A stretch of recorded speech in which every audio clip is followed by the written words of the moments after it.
Hola amigos.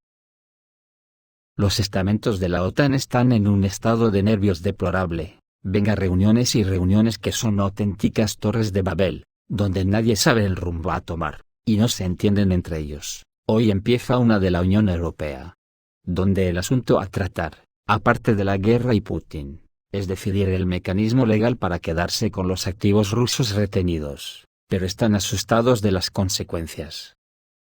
Los acontecimientos les están sobrepasando, y mucho me temo que por lo dicho por algunos, como la primera ministra de Estonia y por Jens Stoltenberg, la prepotencia hará que las decisiones sean una huida hacia adelante. La resolución de la crisis rusa de Wagner les ha dejado descolocados, seguramente porque tenían planes de algo muy distinto, porque ahora resulta que Wagner se ha integrado en el ejército ruso, y el gobierno ruso ha garantizado a todos los gobiernos principalmente africanos, donde están desarrollando su función, que queda garantizada sin ningún cambio. De hecho, fuentes del Wall Street Journal informan que los combatientes del grupo Wagner en Siria cumplieron con la orden de trasladarse a la base rusa en Latakia. Moscú también le dijo a Bashar al-Assad que las fuerzas de Wagner en Siria ya operarían dentro del ejército ruso. Esto es una auténtica locura. La OTAN quiere que el mundo sea una guerra permanente en todos los rincones del planeta, salvo que ellos manden sobre todos. La cosa está bien jodida. Porque si el presidente de Bielorrusia, tal como dijo ayer, es cierto que tiene el control de las armas nucleares para utilizar a su criterio, es porque en Rusia ya son conscientes de lo que viene.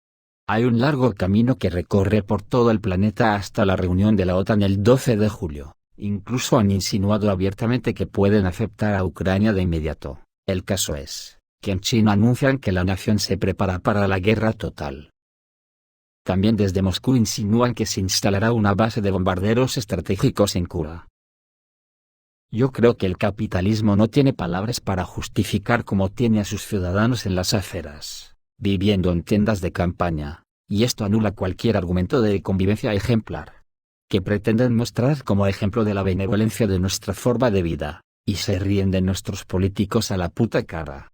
Lo dicho, queda un tiempo eterno hasta la reunión de la OTAN en julio, y pueden pasar muchas cosas, porque Rusia ya está sembrando la desmoralización en los mandos de la OTAN, que son eliminados en los centros de decisión cada vez con más frecuencia, como es el caso del último en Kramatorsk. Inmediatamente después de la observación del New York Times, de que las fuerzas ucranianas no lograron capitalizar la agitación del fin de semana en Rusia por la marcha de Wagner, la administración Biden anunció el martes un nuevo paquete de ayuda militar de $500 millones. Primero, en un informe dominical, el New York Times citó a funcionarios estadounidenses y analistas independientes anónimos que reconocieron que no parecía haber brechas defensivas inmediatas para explotar en las líneas rusas. Dijeron que según un análisis preliminar ninguna unidad rusa fue empujada hacia atrás, o abandonó sus posiciones en el este y el sur. A pesar de que la rebelión de Wagner fue una gran distracción para el mando ruso el viernes y el sábado. Los funcionarios estadounidenses continuaron diciendo que, al menos en el futuro cercano, es probable que las líneas del frente en Ucrania permanezcan sin cambios. Ante esto el ministro de Relaciones Exteriores de Rusia, Sergei Lavrov, ha dicho que hay muchos militares extranjeros en Ucrania que se encuentran en la zona de la operación especial rusa bajo la apariencia de mercenarios. El Kremlin, prudentemente, solo sospecha que algunos estados están enviando sus tropas regulares a Ucrania bajo la apariencia de mercenarios. El ministro de Relaciones Exteriores de Rusia, Sergei Lavrov, hizo esta declaración en una entrevista con el programa Big Game. No sé qué habrá querido transmitir Lavrov con esta declaración, salvo la advertencia a la OTAN de que ya se dan por enterados oficialmente de que están en guerra. Cuando dije un día que antes de que termine el año 2023 igual tenemos guerra nuclear, me temo que igual no queda mucho, solo hay que atar cabos.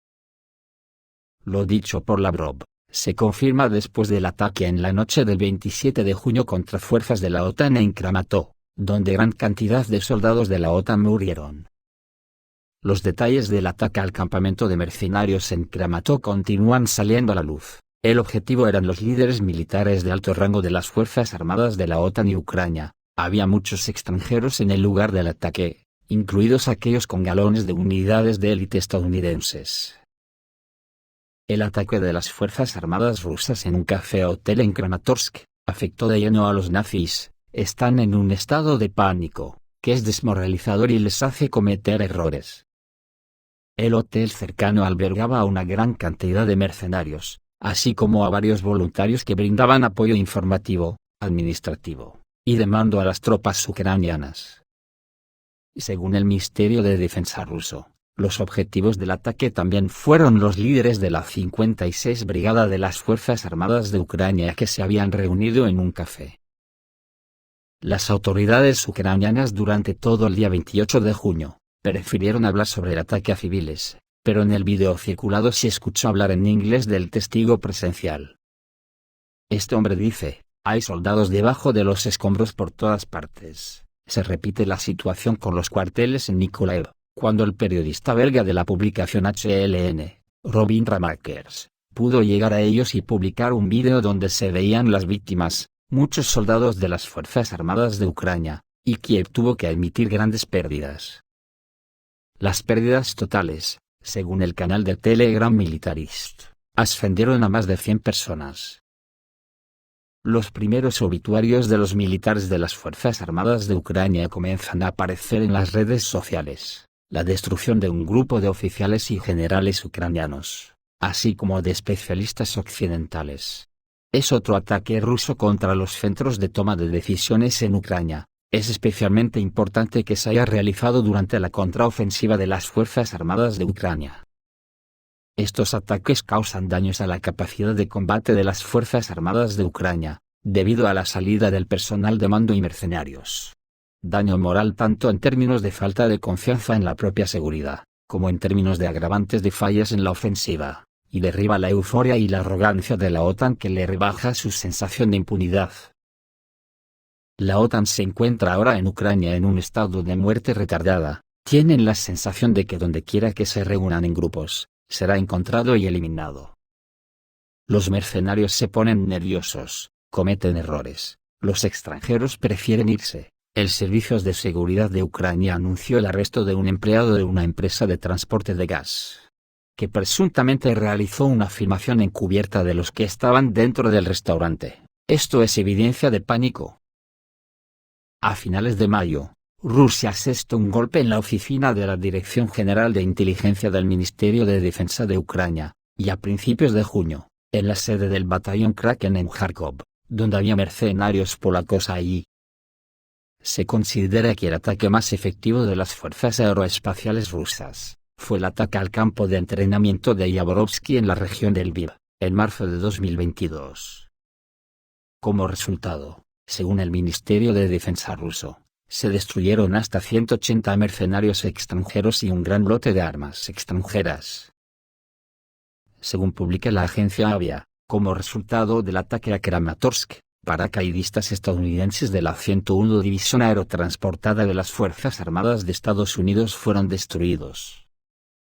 Informa que el ataque se llevó a cabo después de recibir información de inteligencia sobre una reunión planificada de oficiales de las Fuerzas Armadas de Ucrania, con instructores militares extranjeros.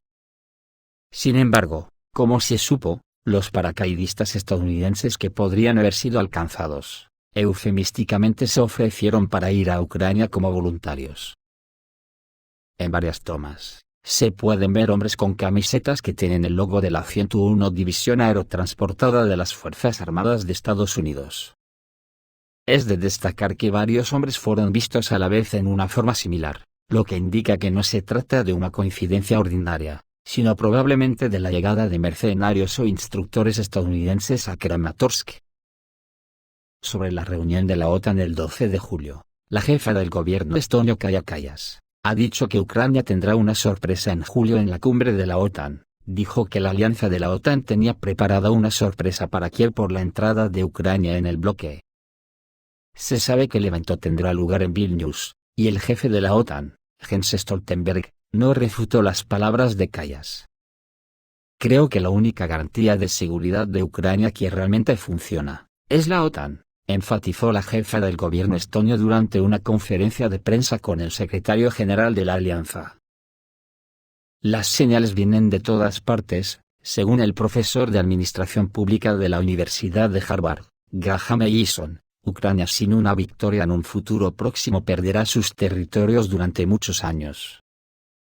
En su artículo del Washington Post, Allison enfatizó que la falta de victorias conducirá a que parte de los europeos y estadounidenses favorezcan un alto el fuego. Rusia y Ucrania se declararán vencedores con lo que les quede, y esta situación dará un nuevo orden mundial.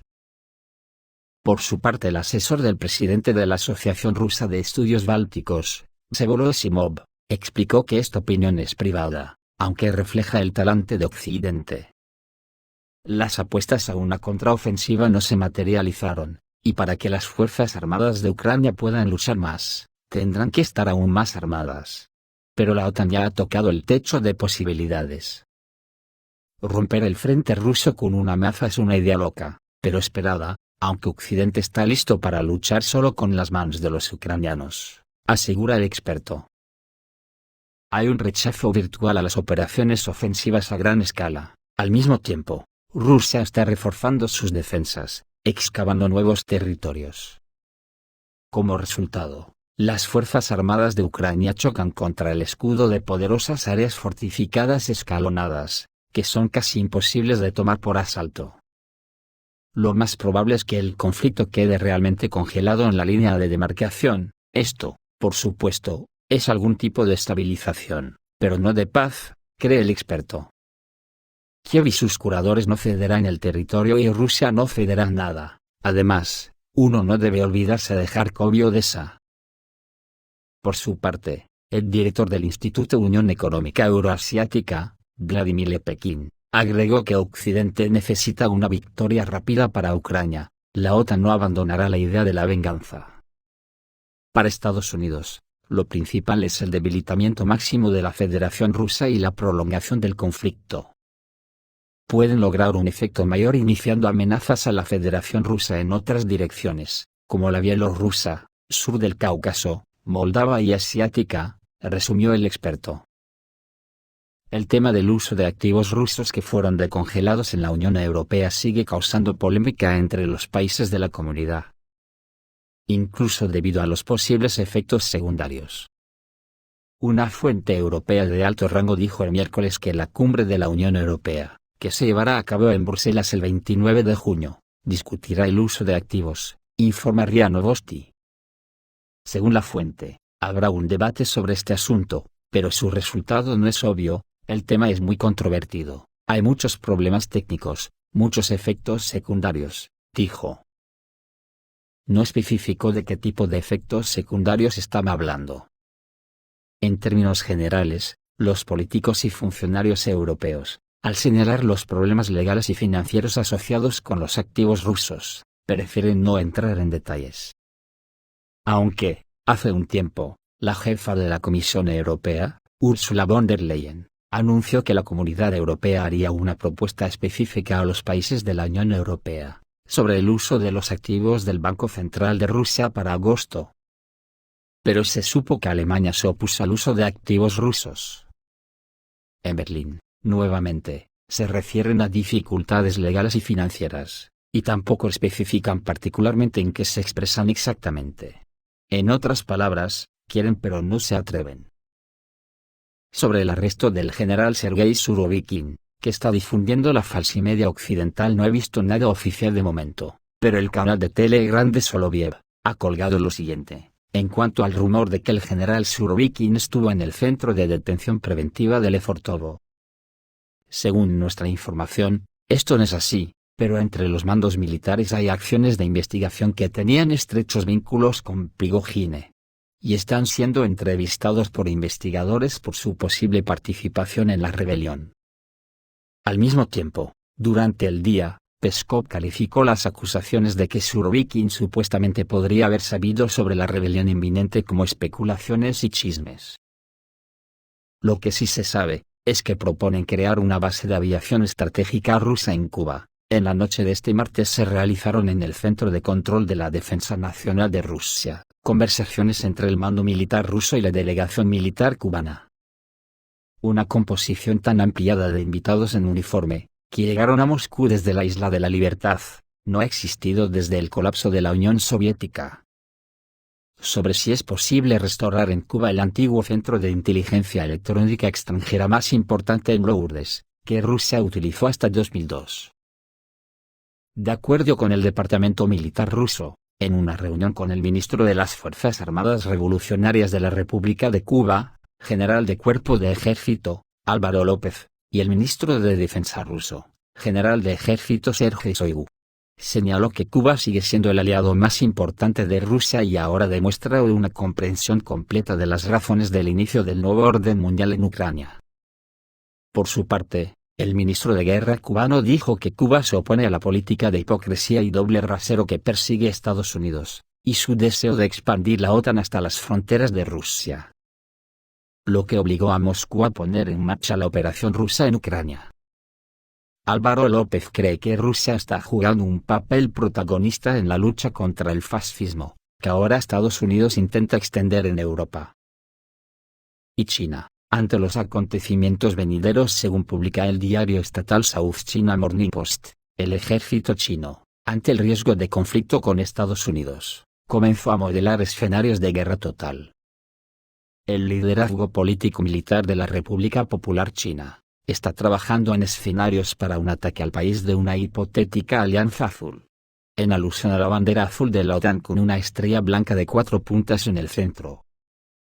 La guerra total implica que todos los recursos y capacidades disponibles del país se movilizarán para la victoria.